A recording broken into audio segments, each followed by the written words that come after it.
Assalamualaikum warahmatullahi wabarakatuh. Bismillah, alhamdulillah, wassalatu wassalamu ala rasulillah Muhammad ibn Abdillah wa ala alihi wa sahbihi wa mawalah wa la hawla wa la quwata illa billah, amma ba'du. Selamat berjumpa kembali ya di dalam kajian atau di dalam penerjemahan kitab Nasaihul Ibad ya. Kita biasa baca doa dulu sebelum kita memulai ya.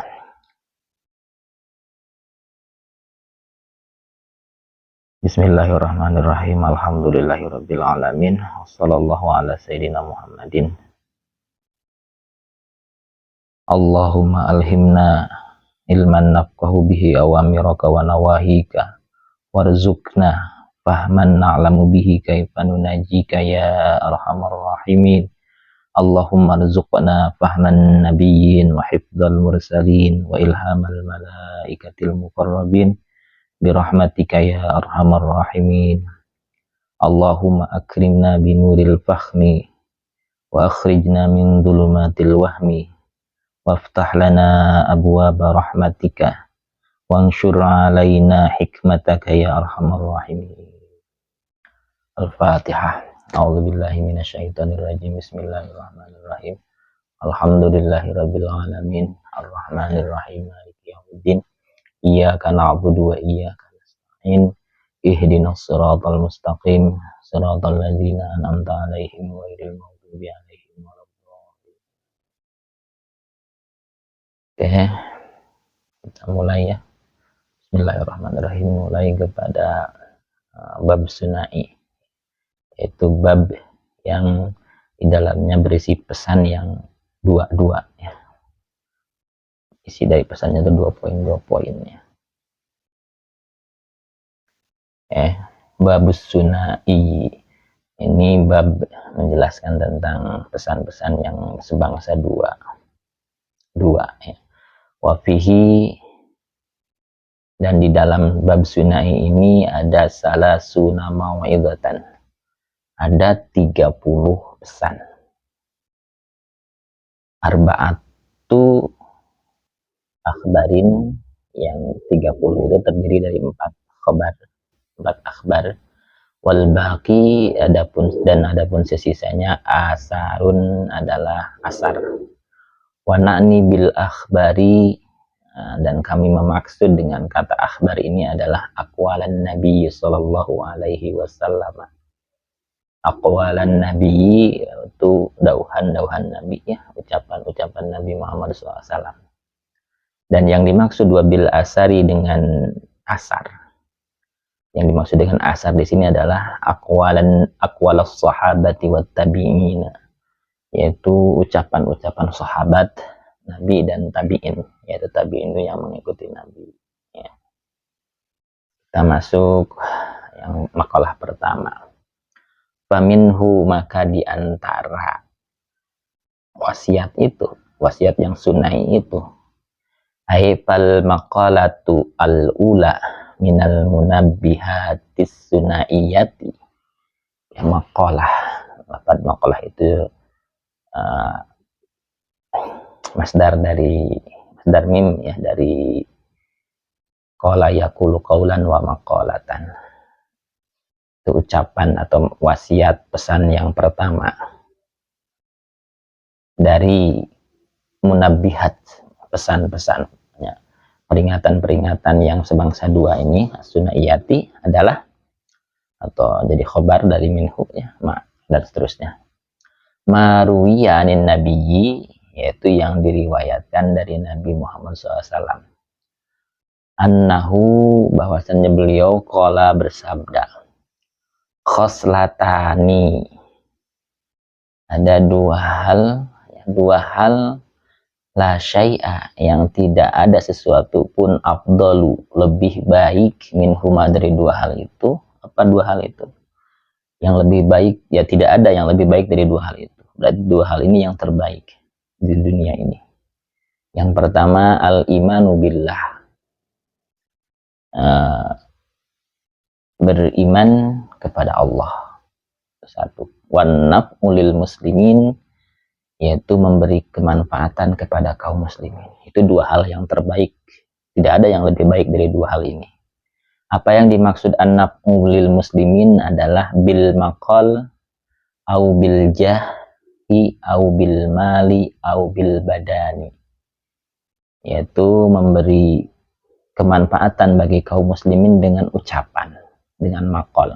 Mudah-mudahan kajian ini termasuk salah satu dari maqal itu ya, maqal, semoga bermanfaat. Sedang kita terjemahkan ini bermanfaat bagi semuanya kaum muslimin yang ditakdirkan mampir ke channel ini dan mendengarkan atau ikut menyimak ya. Mudah-mudahan ini termasuk salah satu anak ulil muslimin. Yang kedua, atau bil jahi, kalau kita punya kedudukan bisa memberi manfaat itu kepada kaum muslimin dengan kedudukannya, karena orang yang punya kedudukan ucapannya itu berpengaruh, kebijakannya berpengaruh, misalkan jadi gubernur ya, jadi menteri, atau lebih jauhnya jadi presiden, itu punya kedudukan. Dengan jah itu bisa memberi manfaat kepada kaum muslimin kalau digunakan dengan semestinya ya. Nah, yang ketiga, kita bisa memberi kemanfaatan kepada kaum muslimin itu aubil mali, dengan harta. Kalau kita menjadi jutawan, menjadi crazy rich ya kalau zaman sekarang ya, itu bisa memberi kemanfaatan bagi kaum muslimin, misalkan dengan memberikan lapangan pekerjaan untuk mengurangi kemiskinan ya, mengentaskan kemiskinan, atau membangun masjid, membangun pesantren, membiayai anak-anak yang kurang mampu untuk sekolah, untuk pesantren. Itu adalah memberi kemanfaatan kepada kaum muslimin dengan harta. Yang terakhir, kalau kita ucapan tidak punya karena nggak punya ilmu, kedudukan apalagi, harta juga nggak punya, kita masih punya badan, maksudnya dengan tenaga kita membersihkan lingkungan, membuang sampah kepada tempatnya, itu sudah memberikan manfaat kepada kaum muslimin ya. Karena dengan kita, badan kita membersihkan lingkungan dengan tenaga kita, yang hal-hal kecil tapi penting seperti membuang sampah pada tempatnya, itu sudah memberikan kemanfaatan kepada kaum muslimin ya. Itu dua hal yang lebih baik ya, tidak ada yang lebih baik di dunia ini selain dua hal tersebut. Nah, untuk memperkuatnya di sini Syekh Nawawi Al-Bandani ini memberikan surahan, memberikan penjelasan ya dari poin tadi, dari makalah tadi, dengan hadis. Qala Rasulullah sallallahu alaihi wasallam, telah bersabda siapa Rasulullah sallallahu alaihi wasallam, man asbaha la yanwid dulma, siapa yang bangun pagi-pagi tidak berniat mendolimi ala ahadin, kepada siapapun di dunia ini, ghufirallahu ma jana, maka akan diampuni apa yang telah dia lakukan, kejahatan yang telah dia lakukan. Tapi sebaliknya, waman asbaha yanwi nusratal madzlum, siapa yang pagi-paginya itu sudah berniat membantu ya,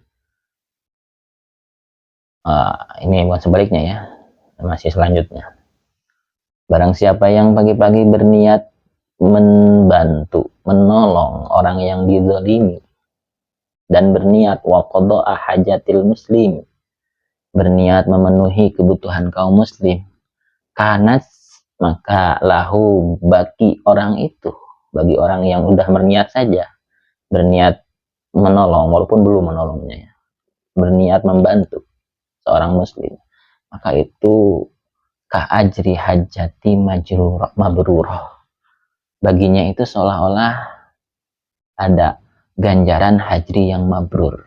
Sedangkan balasan haji yang mabrur itu tidak ada hanya surga ya. Maka kita usahakan kok konsistenkan setiap bangun pagi itu, walaupun kita belum punya apa-apa, kita dalam hati niat ingin membantu kaum muslimin, udah niatkan membantu orang yang dizalimi, itu baru niatnya saja pahalanya sudah seperti hajat mabrurah. Wa qala alaihi salamu, dan beliau sallallahu alaihi wasallam juga bersabda, ahabbul ibadi ilallah, hamba yang paling dicintai, disayangi Allah Ta'ala itu anfa'un nasi linnas, orang yang paling bermanfaat bagi orang lain, manusia yang paling bermanfaat bagi manusia lainnya. Kemudian wa afdalul a'mal idkhalus surur ala qalbil mu'min, amal yang paling utama itu memasukkan kebahagiaan atau kegembiraan pada hati mukmin, yang dengan kegembiraan tersebut yatrudu anhujuan, bisa menolak rasa laparnya, hilang rasa laparnya, au yaksifu anhu kurban, hilang juga untuk sementara ayat sekarang kesusahannya kurban karban, au yaqdilahu dainan, atau dengan idkhalus surur itu bisa melunasi hutangnya. Jadi idkhalus surur di sini bisa dengan ucapan. Kalau orang yang suka joke ya, yang komedian itu idkhalus sururnya dengan ucapan, dengan joke-joknya ya. Tapi kalau misalkan yang punya harta, ya idkhalus sururnya dengan harta. Ya pasti orang gembira ketika kita bantu dengan harta kita walaupun tidak seberapa, atau kita bantu melunasi hutangnya, tentu juga itu termasuk kepada idkhalus surur ya. Idkhalus surur itu enggak terbatas harus jadi pelawak saja ya, ada hal-hal lain yang bisa membuat orang lain bergembira, berbahagia, itu idkhalus surur.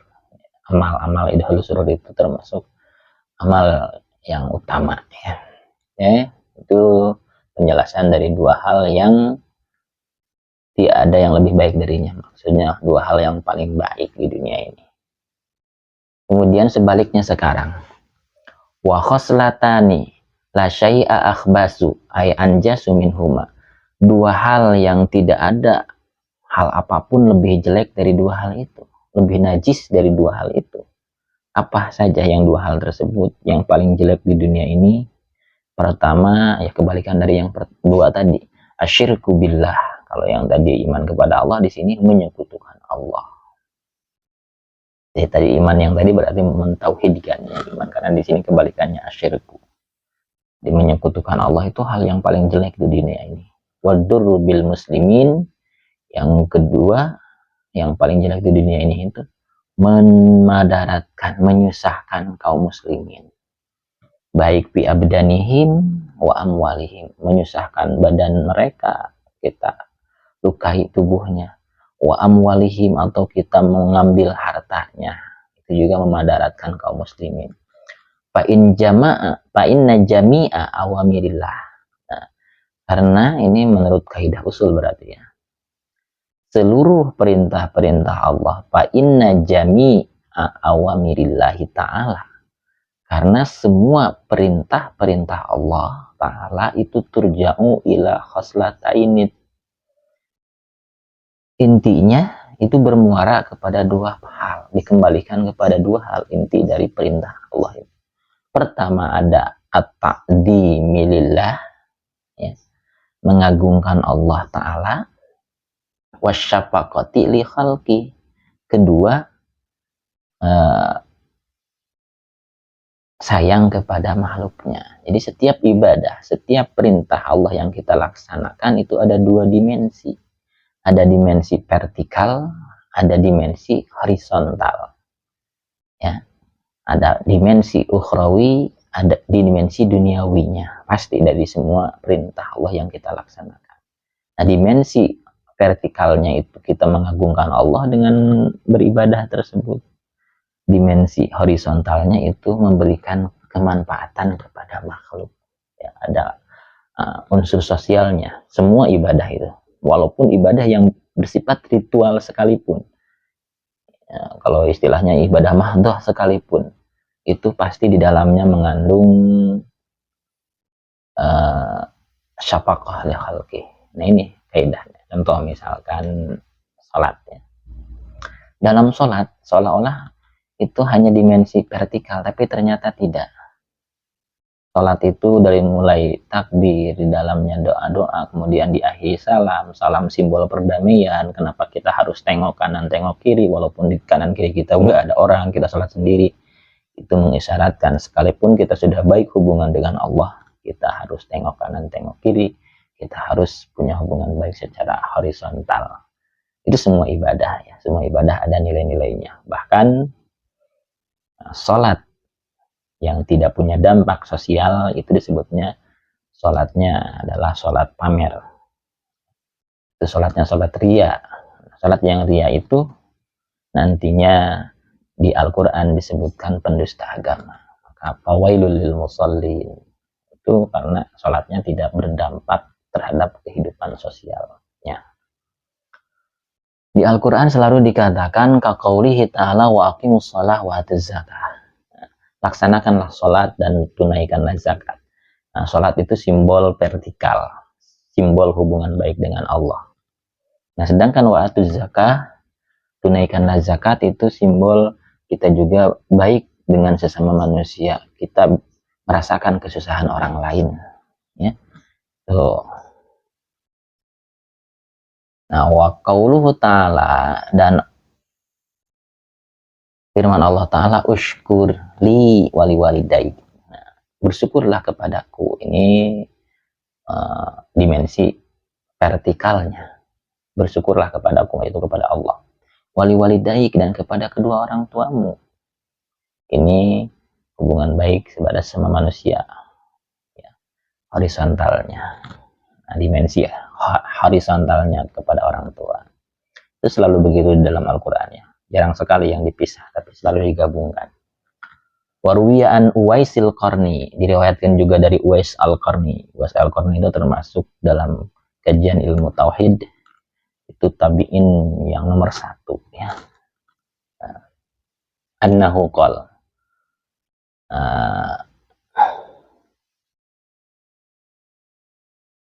jadi beliau Uwais Al-Qarni pernah berkata, marartu bi ba'di sayah, aku pernah lewat, ya, di bagian perjalananku, ya, melewati birahib, kepada seorang pendeta rahib. Fakultu, maka aku bertanya, ya rahib, ma awwalu darjatin yarqahal murid, ya, apa derajat pertama yang dinaiki oleh seorang murid, ya. Kata rahib tersebut berkata, ruddul mazalim wa khiffatud dahri minat taba'at. Nah, yaitu mengembalikan hak-hak yang didolimi dan meringankan punggung dari berbagai beban, kesusahan. Fa innahu la yas'udu lil 'abdi 'amalun wa 'alaihi tab'atun au madlamatun. Ya. Maksudnya tabaat di sini itu takluklah, kaitan-kaitan, ketergantungan. Nah, karena seorang hamba itu tidak akan layas udu, tidak akan naik lil abdi, bagi si hamba apa amalun, suatu amal. Jadi amal seorang hamba itu tidak akan naik kepada Allah, wa alaihi tabi'atun au madlamatun, kalau pada orang itu masih ada ketergantungan kepada dunia, ya, au madlamatun, atau masih ada kedoliman, ya. Maka kita, poin pertama untuk meningkat derajat kita, yaitu kita tolak kedoliman, kita jangan mendolimi orang lain, juga kita ringankan punggung kita dari aneka ketergantungan, ya. Di sanalah ikhlas itu. Kita tidak punya ketergantungan, tidak punya pretensi selain Allah dalam melakukan amal. Kalau misalkan kita beramal, puasa karena ingin kaya, puasa karena ingin dapat jodoh, itu berarti masih ada tabiat-tabiat itu. Masih ada ketergantungan-ketergantungan itu yang di sana amal kita tidak akan bisa naik. Ya, mudah-mudahan ini baru makalah pertama bisa memicu kita, ya. Tadi ada pesan bahwa dua hal yang paling baik di dunia ini, yaitu yang tidak ada lebih baik dari dua hal itu adalah pertama iman kepada Allah, yang kedua memberikan kemanfaatan pada orang lain. Ada dua hal yang paling jelek di dunia ini, yaitu tadi adalah syirik kepada Allah, menyekutukan Allah. Yang kedua memberikan kemadaratan kepada kaum muslimin. Mudah-mudahan pesan sunnah iyat yang pertama ini bisa menginspirasi kita, dan berikutnya kita dengan wasilahnya mendapat hidayah dan taufik dari Allah Subhanahu wa taala. Wallahul muwafiq ila aqwamit thariq. Wallahu a'lam bishawab. Wassalamualaikum warahmatullahi wabarakatuh.